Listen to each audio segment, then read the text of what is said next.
اب آئیے الرحمن الرحیم، اس کے بارے میں بھی مختلف آراء ہیں۔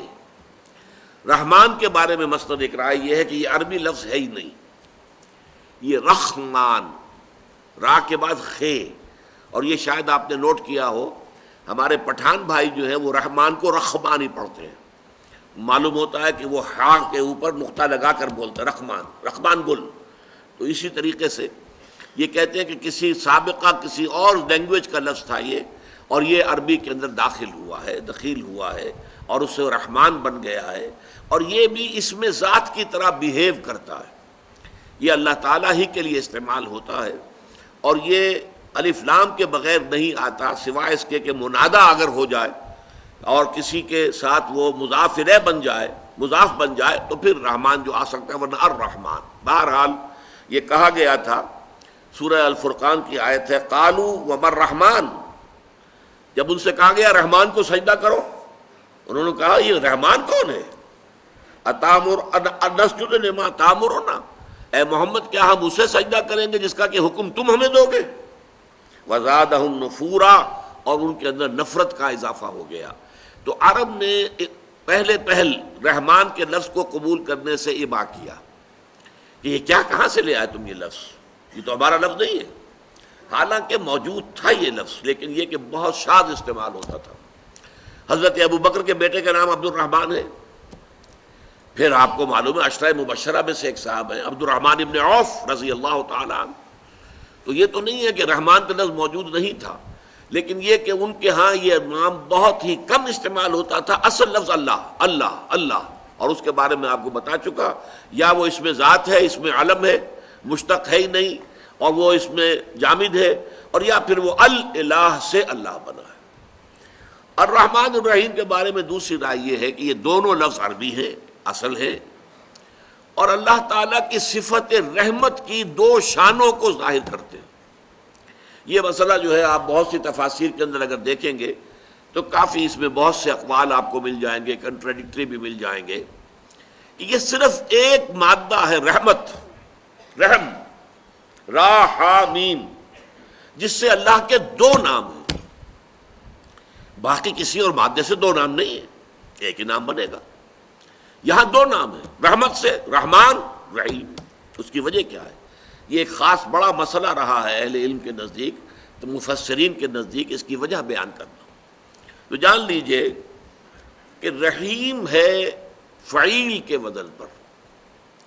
فعیل جو ہے عربی زبان میں آتا ہے کسی ایسی صفت کے لیے جو مستقل ہو، علیم، جس کی صفت علم جو ہے وہ مستقل ہے، دائمی ہے، عارضی نہیں ہے۔ وہ حسین، جس کا حسن جو ہے وہ مستقل ہے، دائمی ہے۔ تو فعیل کے وزن پر جتنے لفظ بھی بنیں گے ان کے اندر دوام اور تسلسل ہوتا ہے، پائیداری ہوتی ہے، استقلال ہوتا ہے۔ اور رحمان جو ہے یہ فعلان کے وزن پر ہے، اس میں مبالغہ، فعلان یا فعلان، یہ دو آتے ہیں کہ جس میں کوئی کیفیت نہایت ہیجانی ہو، طوفانی ہو۔ اب ہیجان یہ خود اسی رحمان کے وزن پر ہے، طوفان فعلان کے وزن پر ہے۔ عرب اگر بھوکا مر رہا ہوگا تو کیا کہے گا؟ انا جوعان، میں بھوک سے مر رہا ہوں، انتہائی بھوکا ہوں، انا جوعان۔ اگر بہت پیاسا ہوگا انا عطشان، میں بہت پیاسا ہوں، پیاس سے مرا جا رہا ہوں۔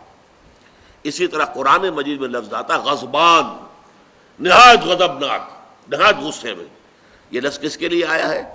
حضرت موسیٰ علیہ السلام جب اللہ تعالیٰ سے ہم کلام ہو رہے تھے کوہ طور پر، تو وہاں اللہ تعالیٰ نے فرمایا کہ تمہاری قوم کو تمہاری غیر حاضری میں سامری نے گمراہ کر دیا ہے، اور انہوں نے ایک بچڑا تراش لیا ہے، بنا لیا ہے، اور بچڑے کو پوجنے لگے۔ اب اس کی سے جو غصہ آیا ہے اپنی قوم پر، اور حضرت موسیٰ علیہ السلام آپ کو معلوم ہے جلالی مزاج کے آدمی تھے، قبطی کو ایک مکہ مارا تھا مصری کو، اور اس کی جان نکال دی تھی۔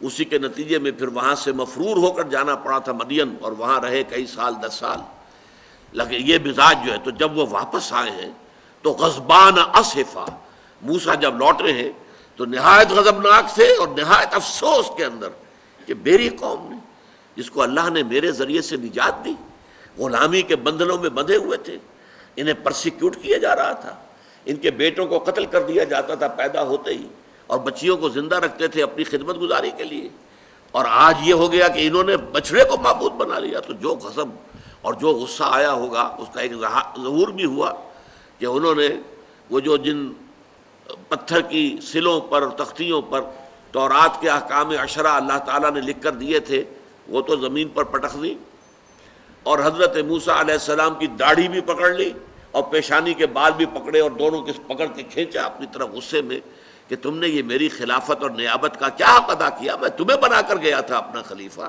اپنا نائب۔ تو غضب کا یہ عالم تھا۔ تو اس وقت میں بیان کر رہا تھا کہ اس وزن پہ جو لفظ آتے ہیں غضبان، عطشان اور طوفان، جوعان، یہ سارے ہیں کسی شے کے اندر انتہائی ہیجان بھی اسی وزن پر ہے، جوش و خروش کی انتہا ہو۔ اس اعتبار سے نوٹ کیجئے تو بہت سی باتیں کہی گئی ہیں، مثلاً اللہ تعالیٰ کی صفت رحمانیت کا تعلق تخلیق سے ہے۔ اللہ کی رحمت جوش میں آئی اور اللہ نے کائنات کو پیدا کر دیا۔ اس ضمن میں علامہ اقبال کا ایک شعر ہے بہت بلند، بہت اونچا، فلسفے اور تصوف کے اعتبار سے۔ میں کتنے حضرات اس کو صحیح اپریشیٹ کر سکیں گے میں کہہ نہیں سکتا۔ بضمیرت آرمیدم تو بجوش خود نمائی، بکنارہ برفگندی در آبدار خود را۔ اے اللہ میں تو تیرے ہستی کے اندر آرام سے سو رہا تھا۔ اب یہ فلسفے کا مسئلہ ہے۔ اللہ تعالیٰ نے کائنات تو پیدا کی ایک خاص وقت میں، اس سے پہلے اللہ کو کائنات کا علم تھا یا نہیں تھا؟ علم تو قدیم تھا۔ مجھے اللہ نے پیدا کیا 1932 میں، لیکن اللہ تعالیٰ کے علم میں تو میں ہمیشہ سے موجود تھا۔ تو صور علمیہ کے اعتبار سے ہم اللہ کے علم میں ہمیشہ سے موجود تھے۔ تو میں تو اے اللہ تیرے علم کی گود میں میں آرام سے پڑا ہوا تھا، سو رہا تھا۔ تو نے اپنی خود نمائی کے جوش میں، تجھے جوش آیا کہ اپنے آپ کو ظاہر کرے۔ یہ ہے وہ فلسفہ کہ جو علت تخلیق کے سلسلے میں واحد ایک بات ہے جو کہی گئی ہے، اگرچہ جو حدیث اس سلسلے میں بیان ہوتی ہے محدثین اس کو تسلیم نہیں کرتے۔ کنت کنزا مخفیا، حدیث قدسی ہے مبینہ طور پر، کنت کنزا مخفیا، میں ایک چھپا ہوا خزانہ تھا، میرے اندر قوت تھی، طاقت تھی، کریٹو پوٹینشل تھا، تخلیقی صلاحیت تھی، لیکن ابھی خفیہ ہے، مخفی ہے، کوئی اس کا دیکھنے والا ہے ہی نہیں، کوئی اس کا اپریشیٹ کرنے والا ہے ہی نہیں۔ فخلقت الخلق، تو میں نے مخلوق کو پیدا کیا لأعرف، تاکہ مجھے پہچانا جائے۔ اور مخلوق جو ہے پھر جب سب سے اونچی مخلوق انسان کو پیدا کیا جو غیب میں رہتے ہوئے مجھے پہچانے۔ فرشتے مجھے پہچانتے ہیں تو حضوری کی حالت میں پہچانتے ہیں، لیکن یہ پہچاننا جو غیب کے پردے میں، اسی لیے سورہ بقرہ میں آغاز ہی میں جو لفظ آیا ہے تو کیا ہے؟ الف لام میم ذالک الکتاب لا ریب فیہ ھدی للمتقین الذین یؤمنون بالغیب۔ غیب میں ہوتے ہوئے اللہ تعالیٰ کو پہچانتے ہیں، اللہ کو مانتے ہیں، اللہ کی بندگی کرتے ہیں، اللہ کی پرستش کرتے ہیں۔ کسی نے اللہ کو دیکھا تو نہیں۔ تو یہ در حقیقت معاملہ جو ہے یہ ہے اللہ تعالیٰ کے ساتھ معاملہ کہ اللہ نے کنت کنزا مخفیا، میں ایک چھپا ہوا خزانہ تھا، تو میں نے چاہا فاحببت ان اعرف، کہ مجھے پہچانا جائے۔ فخلقت الخلق، اب یہ ساری خلق جو ہے کائنات، یہ گویا کہ اللہ کے پہچاننے کا ایک ذریعہ ہے۔ اس کی قدرت کا اندازہ کرو جس نے اس کائنات کو پیدا کیا، جس کی آخری حدیں ہمیں آج تک معلوم نہیں۔ وہ ہبل ببل، کوئی کتنی ہی آپ 100 گنا ہبل ببل سے بنی اور کوئی اگر آپ ٹیلیسکوپ بنا لیں گے تب بھی آپ اس کائنات کا سرا نہیں دیکھ سکتے، کچھ پتہ نہیں کہاں سے شروع ہو کر کہاں ختم ہو رہی ہے۔ یہ آپ کو اندازہ ہوتا ہے یا نہیں؟ یہ سورج اور چاند اور ستارے پیدا کرنے والی ذات، کس قدر قدرت اس میں ہے، آج ہم اس کے ذریعے سے پہچان سکتے ہیں۔ یہ پوری کائنات اللہ تعالیٰ کی نشانیاں ہیں۔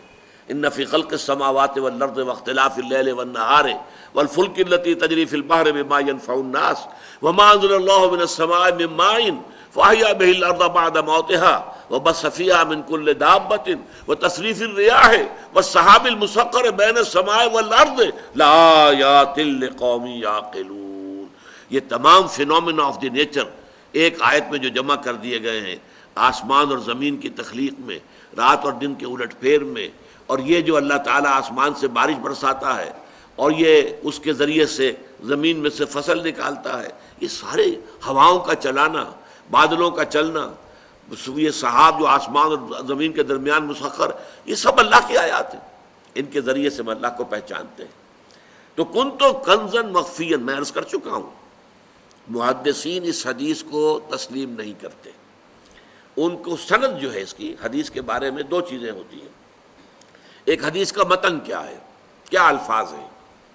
ایک یہ کہ اس کو روایت کس نے کیا، فلاں صحابی نے حضور سے سنا، پھر فلاں تابعی نے صحابی سے سنا، پھر تبع تابعی نے تابعی سے سنا، ہوتے ہوتے زنجیر وہ امام بخاری تک پہنچ گئی یا امام مسلم تک پہنچ گئی. جو محدثین ہیں بڑے بڑے، ان تک وہ روایت جو ہے، اور کہیں وہ زنجیر ٹوٹنی نہیں چاہیے. اگر زنجیر ٹوٹ گئی تو پھر وہ حدیث جو ہے وہ صحیح حدیث شمار نہیں ہوگی، پھر ہم اسے ضعیف کہیں گے. لیکن یہ کہ جو ضعیف حدیثیں ہیں ان کے اندر بھی بڑے قیمتی موتی موجود ہیں. البتہ یہ حدیث ہے، جیسا کہ میں نے عرض کیا، اسے مستند نہیں مانتے محدثین. لیکن جہاں تک اس کے متن کا تعلق ہے، تقریباً سب نے تسلیم کیا کہ بات صحیح ہے. یہ کائنات کیوں اللہ نے پیدا کی، اس کیوں کا جواب اس کے سوا کچھ نہیں. کس لیے پیدا کی وہ تو قرآن نے خود بیان کیا. وما خلقت الجن والانس الا لیعبدون، میں نے جنوں اور انسانوں کو نہیں پیدا کیا مگر اس لیے کہ میری بندگی کریں، میری اطاعت کریں، میری پرستش کریں. کس لیے پیدا کیا یہ اور ہے، کیوں پیدا کیا، یہ کیوں پیدا کیا کا جواب اور کوئی نہیں ہے سوائے اس کے کہ کنت کنزا مخفیا فاحببت ان اعرف فخلقت الخلق. تو یہ ہے اصل میں کہ بضمیرت آرمیدم تو بجوش خود نمائی بکنارہ برفگندی در آبدار خضرا. جیسے سیپ ہوتی ہے، سیپ کے اندر موتی بنتا ہے نا، وہ جب تک موتی بن رہا ہے اس وقت تک وہ سیپ بند رہے گی. جب موتی تیار ہو گیا پوری آب و تاب کے ساتھ، وہ سیپ کھلتی ہے اور موتی کو باہر پھینک دیتی ہے، تاکہ لوگوں کو معلوم ہو کہ میں نے کیا چیز پیدا کی ہے، میری تخلیق، میرے اندر کس شے نے پرورش پائی، یہ معلوم تو ہوگا. تو یہ بات جو ہے در حقیقت یہی آپ نے دیکھا ہوگا، ولادت کے بعد عورت کس قدر سخت مرحلے سے گزرتی ہے، ولادت کے جو درد ذہ ہوتے ہیں، لیکن اس کے بعد جب لا کر بچے کو اس کے ساتھ لٹا دیا جائے تو جو طمانینت، جو سکون، جو اطمینان، سب درد ختم ہوئے، سب چیزیں جو ہے وہ اس بچے کو دیکھ کر میرے اندر، میرے وجود کے اندر اس نے تخلیق پائی ہے. بضمیرت آرمیدم تو بجوش خود نمائی بکنارہ برفگندی در آبدار خضرا. اولاد بھی تو عورت کے لیے ایک موتی کے مانند ہے. وہ موتی ہے جو اس کے اندر تخلیق پایا ہے، اس کے وجود کے اندر جس نے کہ تخلیق پائی ہے. بہرحال ایک رائے یہ ہے کہ رحمان کا تعلق، رحمانیت کا تخلیق سے ہے، اور رحیم کا تعلق جو ہے وہ ربوبیت سے ہے. اب پالنے، پیدا کرنے کے بعد پالنا ہے، درجہ بدرجہ اس کو بڑھاتے ہوئے، اس کے سارے تقاضے، اس کی ساری ضروریات کو پورا کرتے ہوئے اس کا یہ رحیم ہے. اس کے اندر جو ہے دوام اور تسلسل رہے گا، پیدا کرنے میں ایک جوش. اسی طریقے سے ایک لفظ استعمال ہوتا ہے عام طور پر ہمارے سابق مفسرین، رحمان الآخرہ، رحمان الدنیا و رحیم الآخرہ. دنیا عارضی ہے، اس عارضی دور میں اللہ کی صفت رحمانیت کا ظہور ہوتا ہے، اور آخرت وہ دائم ہے، مسلسل ہے، ہمیشگی والی ہے، اس میں اللہ تعالیٰ کی صفت رحیمیت کا ظہور ہوتا ہے. ایک رائے